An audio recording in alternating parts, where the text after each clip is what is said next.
Liverpool v. everybody. Let me take this out before the static starts to pop off.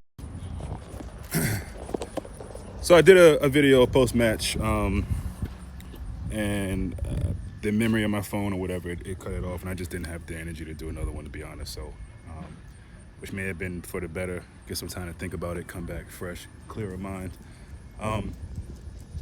As we all know by now, 1-1 at Anfield, first game at home this season. And the excitement was there. Seems like we waited forever. Almost felt like an international break after that first result. Just wanting to get right back at it and see Liverpool, right the wrong, if you will. And we all know Pep Linder's book came out recently, before the season started, Intensity. And I think if you're a novice of the game or you just started watching Premier League football, you'd wonder, what was this book about? Where's the intensity? I also think the book was probably unnecessary distraction almost. And I don't know what's in the book, but I don't know. To come out with a book like that before the season. Anyway, it is what it is. Get your money, get your book out there. Who am I to judge?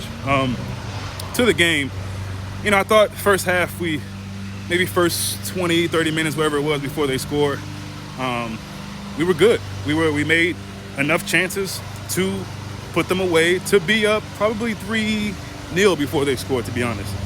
With the chances we had, with the people who had those chances, should have gotten a goal in that first half. We all know that we didn't, and we allowed them to score. Now, on their goal, people are talking about Nat Phillips. I really got to watch it back because I don't remember him really being at fault in that, but, it is what it is. Fabinho gets done in the middle of the park. That can't happen. Professional foul, tug his jersey, something, get a yellow card. That's their only option, or that's their main game plan to getting at you, and you just allow it to happen.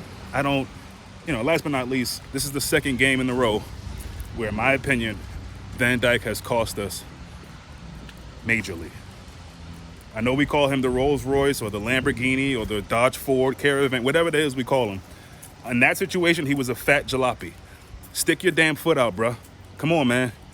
I get it. You got money in the bank if you want to say that, but that's two opportunities now, two situations where he either did nothing or did something he wasn't supposed to do. Obviously, in the Fulham game, the penalty, which, that can happen. But in this one, it's more disappointing because it's something I feel like he would bark at one of the fullbacks if they didn't stop a cross, for example. You got to lead by example, man.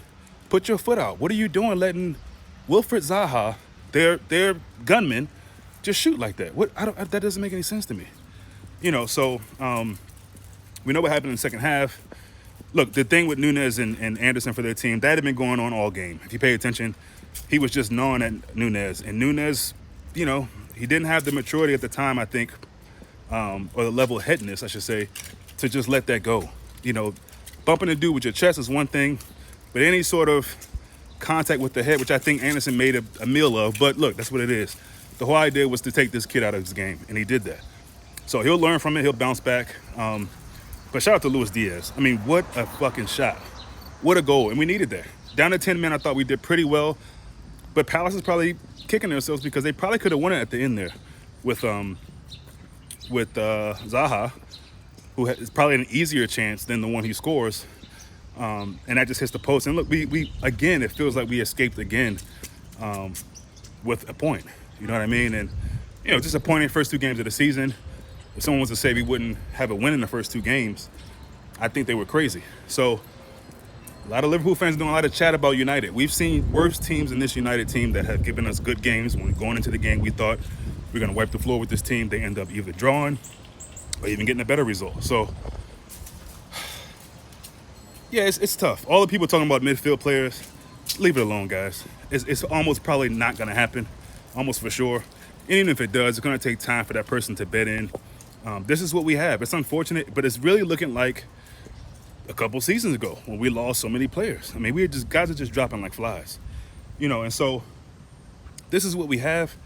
I was so happy to see the 19-year-old play yesterday. I thought he did really, really well.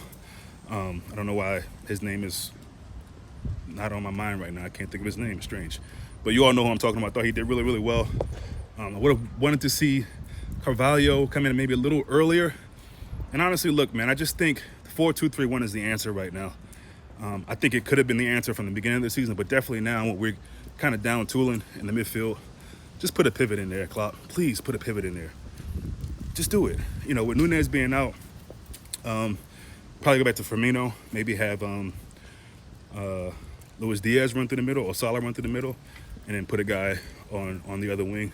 I don't know who that guy would be, but overall, look, disappointed, of course, not to get the 3 points, but happy we didn't lose. And look, it's getting real now. It's getting real, and the boys got to turn it around. So, you know, overall, it's just frustrating. You know, it's just frustrating because you can't even say that we didn't create the chances. We created the chances, just didn't finish them. Created more than enough chances in that game to win it.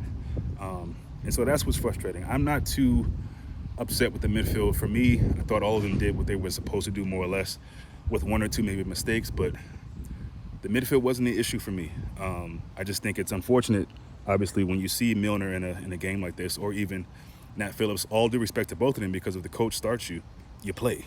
You know, it's not their fault that they're starting every game, or starting certain games that you feel like they shouldn't start. Milner just doesn't give you anything exciting. He just doesn't. Works hard, can run all day. We know about the test that he, you know, in preseason, where he always is the best at that, at running or whatever. Need a little more than running in games like this with a team like that, with that much attacking prowess. Gomez came on and played really well. I'm not sure why he didn't start. If he's fit enough to come on with the bench, he needs to be starting. So yeah, frustrated overall, but next game is United and another international break in between. See you soon.